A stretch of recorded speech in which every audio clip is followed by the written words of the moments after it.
Renatsika izay sehatrany tsy fandriam-pahalemana izay rehefa avy eo fa miantoka ampahanibetsaka amin'ireo vola miditra amin'ny tantsaha ny asa tanana hita taratra nefa fa tsy ampy famoronana ny mpanao asa tanana eto Madagasikara, indrindra ireo malagasy ho fampirisihana azy ireo dia nisy ny hetsika izay mifandraika amin'izay.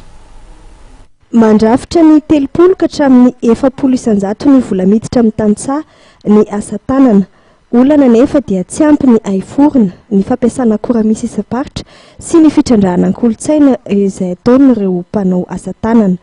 Paikady tanterahany fandarana asa Prosperana Lamanga amin'izao fotoana izao ary ny fampirisihana ny tantsaha amin'ny asa famoronana sy ny fanampiana azy ireo ifandray amin'ireo mpandraharaha ahafahana mampivelatra ny tsena ny asa tanana sy mivarotra ny vokatra izy ireo any ivelany. Ny part du marché ny resaka asa tanana aloha zao araka le volazako teo fa tiritiry tena somary tiry dia zay zany mahatonga le hoe ary maninona moa raha créena manao ampiana ireo olona roa hanao création ampiana ireo olona roa hivohy ilay ataontsika hoe culture na kolotsaina ny faritra izay misy anazy dia efa misy zany ezaka ataony fandarana asa prospéré amin'izay resaka ahoana na zahoana tsena eo amin'ilay fampivondronana na le cluster na salon filaza azy manolotra zay ataontsika hoe fitaovana serasera ahafahana mampifantatra an'ireo fikambanana ireo ina le fitaovana seraserana moa zany anisany ngezabe dia le site web dia ny antenne mivarotra sy ny industrie zany no mivohy an'ireny site web reny any ivelany satria fantatsika misy ratsa mangaika matanjaka niovany antenne mivarotra sy ny industrie.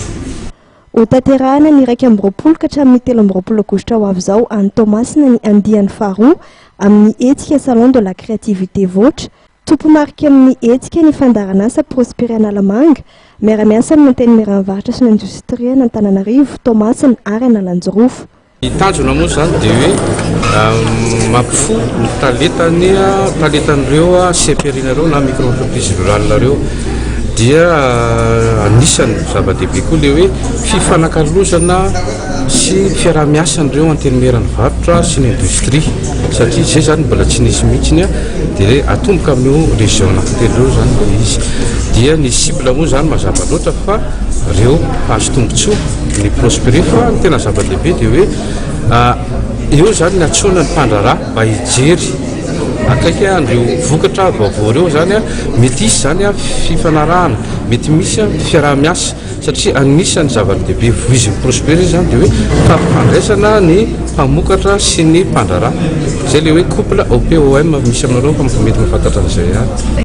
Izara roa ny salon de la créativité, ny voalohany dia isy ny espace professionnel izay ahitana lobarendasy fionana mivantana eo amin'ny mpandraharaha sy ny tantsaha ary ny espace showroom ahitana trano eva 10 ka andraisana anjara ireo tantsaha avy amin'ny CPR-na samihafa izay efa nahasofanana manokana momba ny aibika. Ny faharoa kosa moa dia ny salon ahitana mpandray anjara misy 10 ka ampiratiana ny vokatra ireo mpanao asa tanana avy amin'ireo faritra 3 mpandray anjara dia Analamanga, Analanjorofo ary Antsinanana ary eo ihany koa ny fandraisana anjara n'ireo vondrona tantsaha na ny cluster.